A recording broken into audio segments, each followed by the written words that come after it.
It's another day, another walk, and another talk. This one is a sad one. Having watched your Bloody Parliament documentary at BBC, it's such a sad thing to watch. It's as sad as when I was watching these videos. Ile time this story is gonna happen back in 2024. I remember I had nilikuwa nimeenda during that period nilikuwa nimeenda gun shooting hizi area za Kuwait, and I remember I was sweating. I felt so tense because of that. Hiyo nilikuwa nashinda nikiwatch hizo vitu online za protest, ilikuwa traumatizing nikiwa this far, so I can imagine wasa walikuwa na the doctors kwa ground, reporters, even the demonstrators themselves when walikuwa na show up every day to demonstrate. I can imagine how traumatizing it is check hizo scenes. I don't know, man. I mean, it's such a sad thing to watch that so many months down the line hakuna any action imekuwa taken. Na the Kenya police wakiulizwa of any investigation or anyone amekuwa brought to book, the only answer they can give is we cannot investigate ourselves. So it means it's a mess. It's a mess that is in the system. I think what happened in June, or rather the protest itself, it's something, it has a lot to do with the system more than even Ruto. I feel like I might be wrong, but I'm very convinced hiyo protest, hiyo design ma protesters walikuwa dealt with, it could have been the same hata kama ni si Ruto alikuwa kwa seat. It's such a Kenyan thing or an African thing for police to just use excessive force or even murder people. Kama vile David unajua David alishutiwa, Erikson alishutiwa, Mtisia, Rex Masai. It is said more than 80 people were dead during a protest, and those are not just numbers. Hawa ni wasee, yani wewe ni kama ulikuwa kwa hizo protest, just know it could have been you.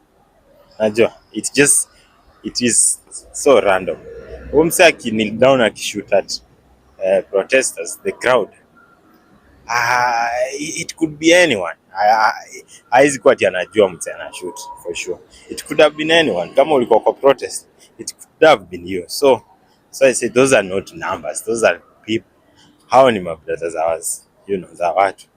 Huyu ni kijana wa mtu alitoka asubuhi akapiga shower, akabeba maji yake na flag, akasema anaenda kudemonstrate, haku make it back.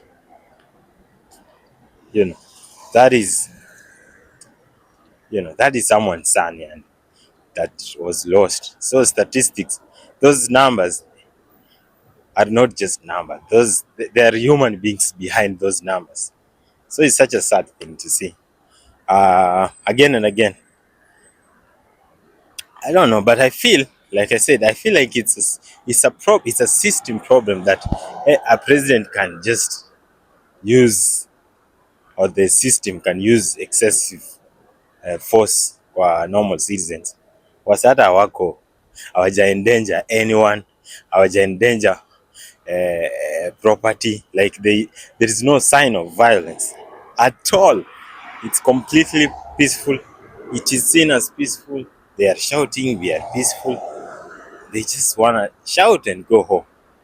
The only thing the government had to do is find a way to stop it, to even kama ni ku drop finance bill as soon as possible, ama ni find a way to calm down these people in a very sober way, but no, they choose to do Kenya walifanya, wana choose violence, maximum violence, because for sure they know there's no actions itakuwa taken, and that is something yenye always blame Ruto directly.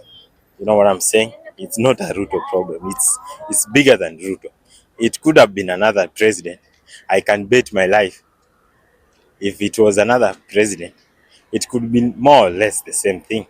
If it was Uhuru's time, it could have been the same. I'm kind of sure if it's Matiang'i, it's Kalonzo, it's Rao, it's any president on that seat, and if the protesters do what happened in June 2024, I can almost bet my life the protesters will face more or less the same force that they faced your time.